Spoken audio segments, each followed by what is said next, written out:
Today, we're going to talk about medical treatment guidelines, and as I prepared today's presentation, I realized how much of it had to change since the last time I did this topic, and the answer is almost everything. A lot has changed in the world of medical treatment, and so we're going to talk about the new guidelines, the ones that become effective in New York workers' compensation cases in January 2020.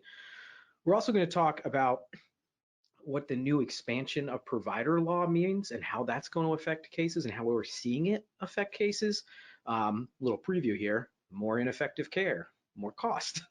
We're going to talk about out-of-state care and what happens when you have claimants who go and seek medical care in other states, and particularly for you employers and carriers that are seeing bills for out-of-state medical care, what you can do about that.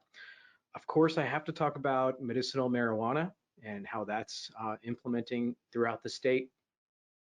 I'm going to talk about telemedicine, and really that's going to be one of the big updates that's happened in response to coronavirus or COVID-19. I'm going to talk to you about the drug formulary and how the implementation of that, which should have been completed by now, is going to not be completed until January 1, 2021. And of course, I'm going to leave some time at the end for questions and answers. So my goal is to try to talk for 10 to 12 minutes or so, walk you through what's new, what's different, what's important, a couple of tips and tricks here and there, and then answer as many of your questions as I can at the end. So this is completely live. I hope you're joining me today and you've maybe brought some questions with you, and you can type them in as I speak, and I will answer as many as I can at the end. I will not embarrass you. I'll not say your last name. I'll just say your first name so you know that I'm answering your question, and then I'll dive right into it. All right, so let's jump in. First, the current medical treatment guidelines. Everyone is aware that although in New York, the claimant has the option and opportunity to pick any physician that they want to treat them, though the treatment is subject to the medical treatment guidelines, and there's 6 of them that are currently in effect. Guidelines for the mid and low back, for neck injuries, shoulder injuries, knee injuries, and carpal tunnel syndrome. And really, when the board implemented these guidelines, all of them except for carpal tunnel were the original implementations, the idea was, you know what, these account for the majority of injuries and they account for the majority of cost.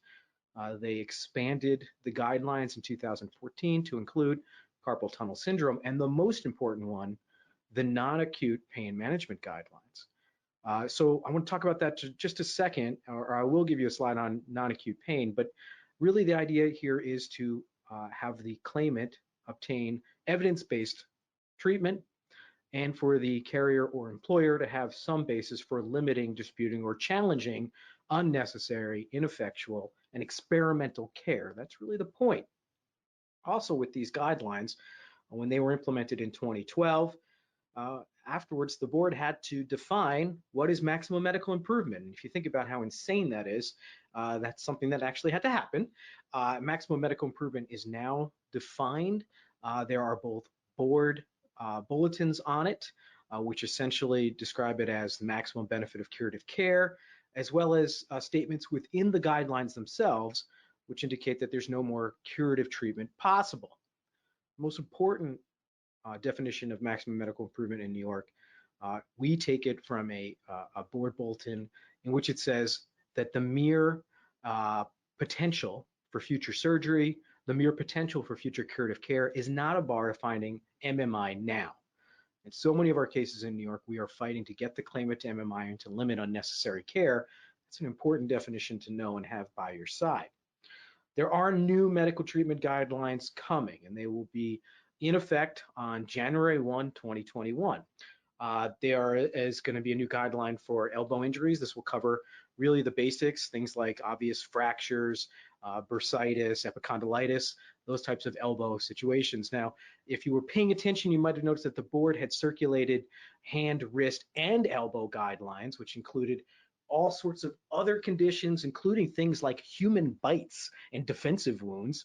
That has been gone the way of the dodo, and now the only the guidelines that are going to phase in are concern the elbow only. There's going to be ankle and foot guidelines effective January 1, 2021, and that will deal with injuries, particularly of the heel, plantar fasciitis, ankle injuries, and even things like bunions and hammer toes. are going to be covered by those new guidelines. And over there in the control chair, Lauren is going, gross. Yes, it is kind of gross. Last are going, hip and groin injuries. This also includes, by the way, injuries to the thighs, injuries to the hamstrings, so ruptures, tendons, osteoarthritis, for example, is included in this as well. And the last group is interstitial lung disease. And if you're wondering what that is, it's really any restrictive process in the lungs. There is a wonderful chart inside the guidelines on page 14 that demonstrates all the different types of lung conditions or injuries. But what's really important to know is that the pneumoconiosis case situations, so things like asbestosis, are going to be covered by guidelines. The granulomatous injuries, so things where inhalation and restrictive process injuries are going to be covered. And really also things like pulmonary hypertension are going to be covered by this guideline that comes in. So if you're uncertain if your injuries that you're dealing with are covered, I would say see page 14 of that guideline. It's got a great handy dandy chart for you. Okay, I just want to remind everybody about the most important guideline, or the one that we rely on here a lot and can be useful for you in both reducing exposure and closing down cases. I've got a lot of cases here where the claimant's clearly just a druggie. And what do we do in those cases? Well, there are non-acute guidelines that deal very specifically with the need for the treating physician to evaluate whether opioid weaning would be appropriate. And I also want to remind everyone, if you're unfamiliar with these guidelines, here's the page reference, page 66. You can go right there and check them out. And the board has done a good job of explaining what opioid weaning is and what kind of considerations there should be. But oftentimes where this falls apart is, hey, Greg, how do I actually get an opioid weaning implemented? And so we advise people you should file the request for further action. If you're filing electronically, it'll identify it as a request for further action -2OP, which means opioid weaning request. If you're filling the paper form out, you'll simply check the box next to option K, which says, Judge, we are requesting that the court ask the physician who's treating the claimant to consider whether there's an opioid weaning option. So that's a really important one for us. I'm going to get to opioid weaning in just a second when we talk about medicinal marijuana. The other real big question I get from clients is about out-of-state care. Yes, a New York workers' compensation claimant, if they reside out of state and they're getting treatment out of state, are still subject to the medical treatment guidelines. And there is both board decisions on that as well as statements throughout the guidelines which you can rely upon. Now, I know it may be very difficult to control your out-of-state medical provider, but you still have the option, or you should still be educating and instructing them, hey, you've got to follow the guidelines. You should be seeking approval for things that you're doing, and they should follow, in general, the guidelines. Again, going forward, in January 2021, you'll have even more guidelines to point to, so that's very useful. A bigger question comes in regarding bills.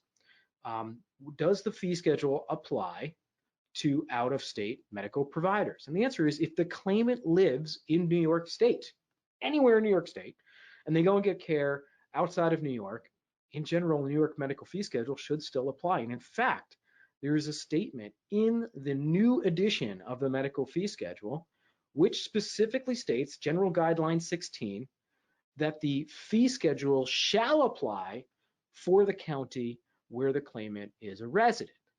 And so that's an important thing to know, particularly if you're the type of client that I have many of, who have situations where the claimant resides in New York, but their doctor is telling them, hey, why don't you go get your surgery in my ambulatory surgery center over there in New Jersey?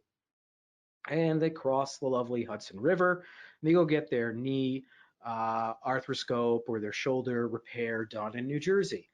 And we say, why would we do that? Why are they doing that? And the answer is because these providers are setting up the employers and carriers for medical provider claims. And the truth of it is, a knee scope surgery in New York might cost $5,000 to $6,000. In New Jersey, you will see a bill for $70,000, $80,000, $90,000 for that same surgery. And then you will have the medical provider saying, well, New York's fee schedule doesn't apply because I did this surgery here in New Jersey. So this is the way they set you up. Now, in my office, we defend these all the time. We defend them on the basis of no jurisdiction. We say it's a New York workers' comp case. The claimant lives in New York. They're crossing the river to get treatment here. There's no reason, judge, and you should prevail on those. You should pay nothing and prevail. More challenging is where the claimant has a New York workers' compensation case and they're seeking medical care in New Jersey. And then the medical provider demands that you pay them under New Jersey's usual and customary scheme rather than pursuant to the fee schedule. Our advice in those cases is to pay the fee schedule and dispute the overcharge that you're getting for the New Jersey care. And we have many defenses that you can apply to that so that you can get that bill reduced down to the fee schedule. All right, so that's a little bit about out-of-state care. We're about halfway through, and I just want to remind everybody, if you haven't asked your question or typed it in yet, now would be a great time. All right, next. Another new thing that implemented in 2019, and we're seeing the effect of today, is this crazy, kooky, expanded provider law. And I get it that there are certain places in New York, it's a big state, we've got some rural areas where maybe getting a medical provider within the specialty is difficult, or seeing a provider might be difficult.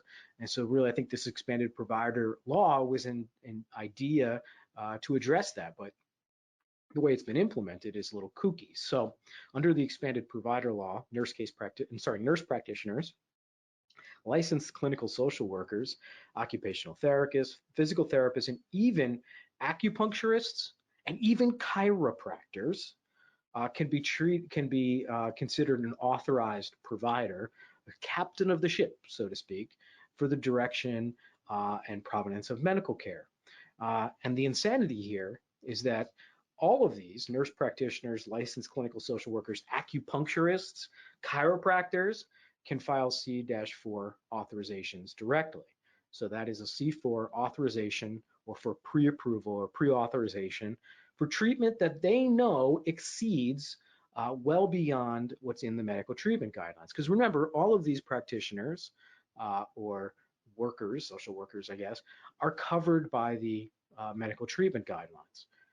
So when they seek to go produce or provide medical care that exceeds the medical treatment guidelines, now the law says that they can file their own request for authorization. And if you, the carrier, ignore it or don't respond to it, they'll be deemed authorized to provide that care. Also, nurse practitioners and licensed clinical social workers can file variance requests directly on their own behalf. And again, that's not a pre-authorization, that's a variance request. So, you know, this is really strange. It just really results in more unnecessary medical care in general being provided. That's really something for us as risk professionals to keep our eyes on and attempt to reduce as best we can. All right, drug formulary. New York also implemented a drug formulary for the first time. It became effective in 2019. And the drug formulary phased in, affecting all new prescriptions written after December 5, 2019. But what about old prescriptions? So the formulary had a contingency in there for prescriptions that had been written before December 5, 2019, and which were subject to refill. And it essentially said all of those prescriptions which are subject to refill have to be phased out by June 5, 2020, so about 2 months ago. What actually happened is COVID-19, and the board has extended the time for all of these refill or prescription refills to become compliant with the formulary until January 1, 2021. So we are still living in the world where all new prescriptions must be compliant with the drug formulary, which is great. And I'll talk for just a second about why that's great for us.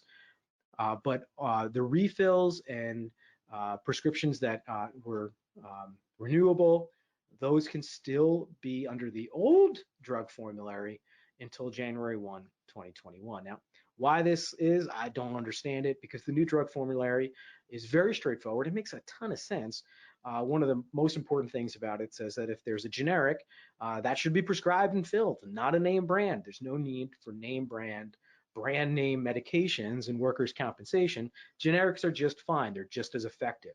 And there's statements in there that, so there are no preferences towards name brands.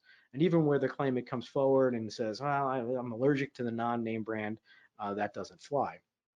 There's also significant limitations on the provenance of opioids, which is very useful for us, and also any type of custom compounding, you know, those kooky creams that some of these doctors were coming up with, where they're just mixing together two very generic medications, claiming it's custom and charging you a ton of money. All the compounds are out, all the customs are out. So that's really good for us. In general, the drug formulary is a good thing for employers and carriers in terms of reducing costs. It's also good for claimants too, because it does eliminate some of the nonsense that was in the system. And it's certainly good for risk professionals because it's a lot easier to follow the formulary. Pretty simple. The board has an excellent 4-page summary of it on its website that's very easy to follow. What are your group A, group B, perioperative drugs, very simple to sort of implement. So it's really a very positive update. Next, let's talk just briefly about medicinal marijuana. I get a lot of clients questions about it. And no, medicinal marijuana is not in the fee schedule. So New York has something called the Compassionate Care Act. And that Compassionate Care Act really determines what kind of treatments medicinal marijuana is appropriate for, or what kind of conditions medicinal marijuana is appropriate to be prescribed for. Well, in the beginning, it was really for end-stage cancer patients and people with very significant disorders that were not expected to live long. It was really considered sort of end of life. It kind of follows the other states that have compassionate use. In New York, they call it compassionate care. But of course, over time, compassionate care has now expanded dramatically. And instead of people with, you know, on chemotherapy or an end stage of cancer, now Compassionate Care Act applies for things like chronic headaches or even more generalized pain. And the compassionate care now covers nearly every single condition. You could find some excuse to get medicinal marijuana for it now in New York. Entertainingly, they've defined pain, and they say what kind of pain should be treated with medicinal marijuana, or can be. And it says any pain that degrades health or functional capability. That's it. So pretty straightforward. The section of the act that describes about it says the practitioner can prescribe medicinal marijuana when there's any severe debilitating pain that the practitioner determines degrades health and functional capability. So it couldn't be vaguer, couldn't be more open-ended, and we are seeing medicinal marijuana in a lot of our cases. But because it's not subject to the fee schedule, it's not addressed in the formulary, and it can't be because it's still a federally scheduled substance. So how is it paid for? We do have a number of decisions now in New York about how it is paid for. And the answer is you can pay the dispensary directly if you pay them in cash. Well, my clients don't pay people in cash, and nor do they mail me you know, suitcases full of cash for us to distribute to medicinal marijuana dispensaries. So really the only practical way of paying for medicinal marijuana treatment in New York is to reimburse the claimant directly. So the claimant will pay for their medicinal marijuana, and then the carrier will issue what's called an M&T reimbursement. That M&T reimbursement is directly sent to the claimant, and that's to reimburse them for their actual receipts. All right. This is pretty much our last topic until we get into questions. So please ask your questions if you have any. The biggest impact we've seen from COVID-19 has been on telemedicine. Telemedicine emergency regulations were adopted both in March, on March 16th, and then again in April, they were expanded. Telemedicine has been the board's preferred way of making sure that claimants can get to their physicians during the panic. Now, it includes all sorts of things beyond your primary care physician or your captain of the ship, for example, orthopedic physician. It includes things like psychotherapy, group therapy, and even things like chiropractic are allowed to be delivered versus telemedicine. Now, I don't know how a chiropractor gives people back rubs and, you know, have their voodoo chant or whatever they do to treat people, how that would be delivered via telemedicine, but they are allowed to provide this care via telemedicine. They are limited. All the practitioners are limited in how often they can prescribe or produce this care. But when you think about a physical therapist doing telemedicine, okay, that's strange. A chiropractor, that's really pretty far out there. We are seeing that it's useful for some of the psychotherapy, which can continue, and group therapy can also continue. And interestingly, the group therapy does not have to contain only workers' compensation claimants, so they can be mixed in. All right, let's go to live question and answer.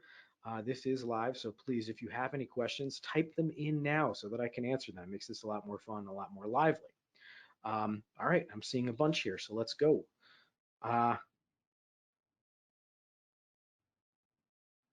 Okay, Jamie, you want to be on our mailing list? No problemo. Okay, Chris A says I can't hear you, and then he says I can hear you.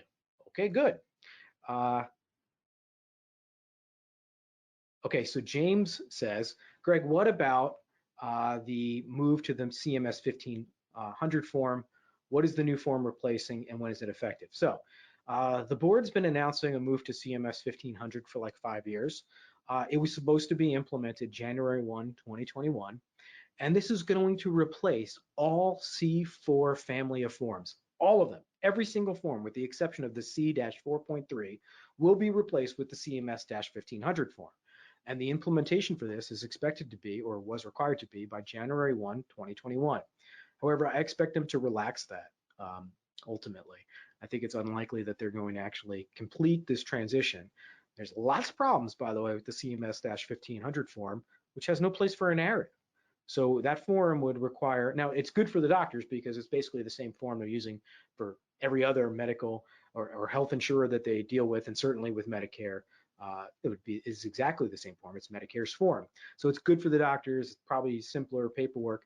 Bad for us because the narratives still have to accompany the CMS-1500, which means they still have to be accepted and scanned by the board, which means there's some element of error or delay that could be there.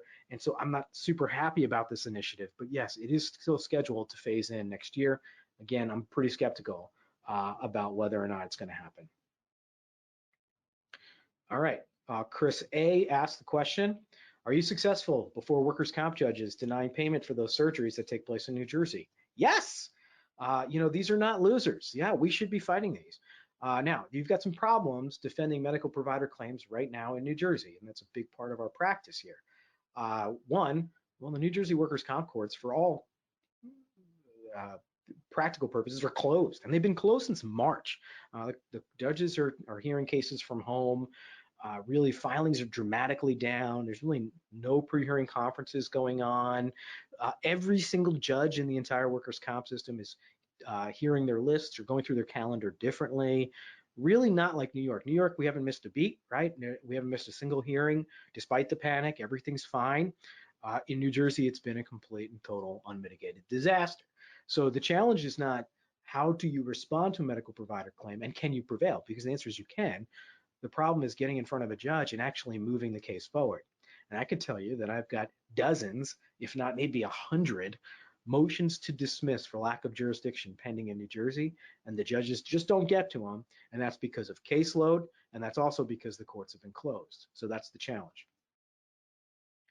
Leonard Elliott says, has the New Jersey Court of Appeals ruled on the New York claimant versus New Jersey treatment issue? No, but there are 2 cases pending in New Jersey's appellate division on exactly that topic.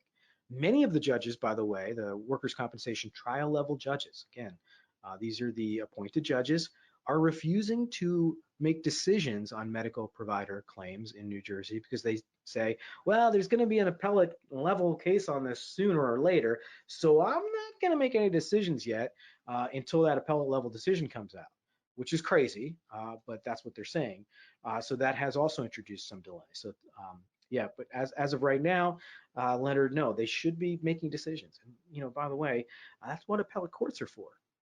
All right, Teresa asked the question, in regards to out of state, what if the claimant lives out of state? Does the fee schedule follow the state in which, I gotta scroll down, the claimant lives? No, haha, this is fun. So if the claimant lives in New Jersey, but they have a New York workers' compensation case, we're going to be arguing against the usual and customary scheme, but it is up to the judge, and there really isn't great case law in New Jersey for the judge to say that usual and customary does not apply. The more common situation I see, though, is New York City and New York residents who are being told by their treatment provider to come get their surgery or come get their care in New Jersey. And the reason they're doing it is simply to hit you, the employer carrier, with fees.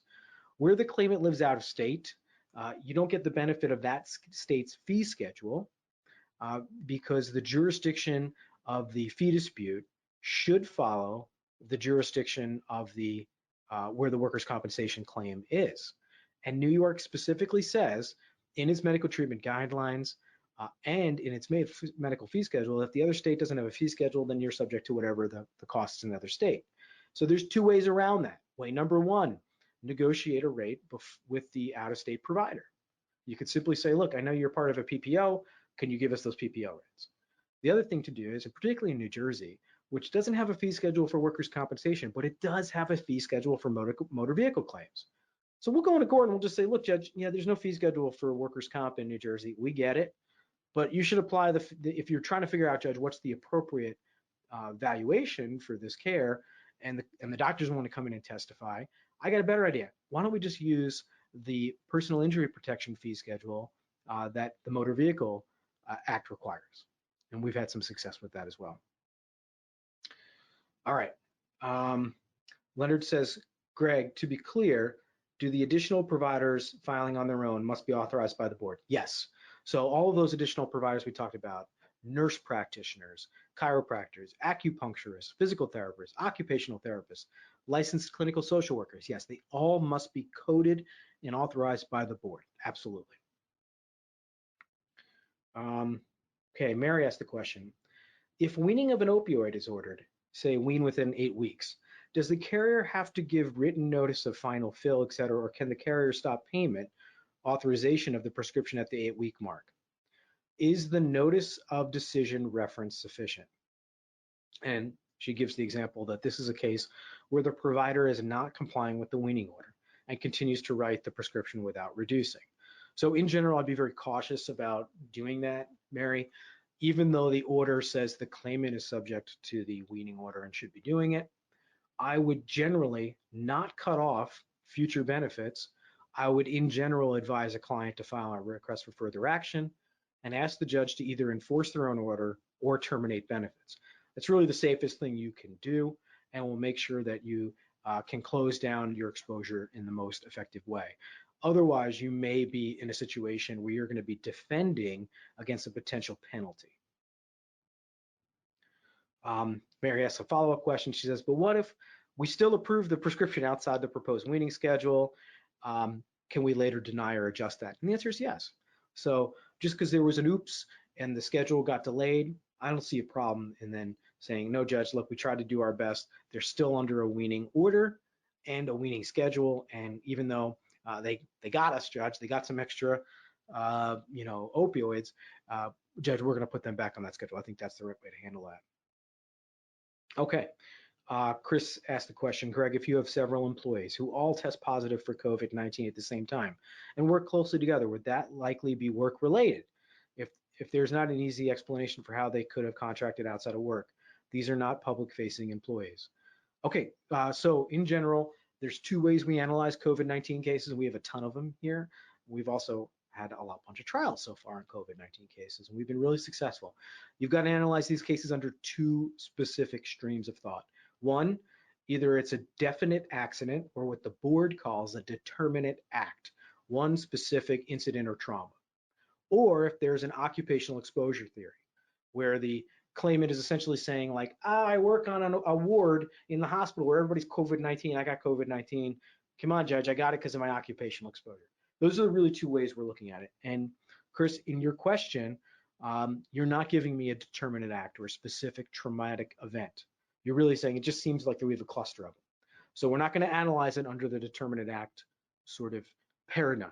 Let's analyze under the occupational exposure case. First, it's not up to you. It's not your burden to prove how they got it.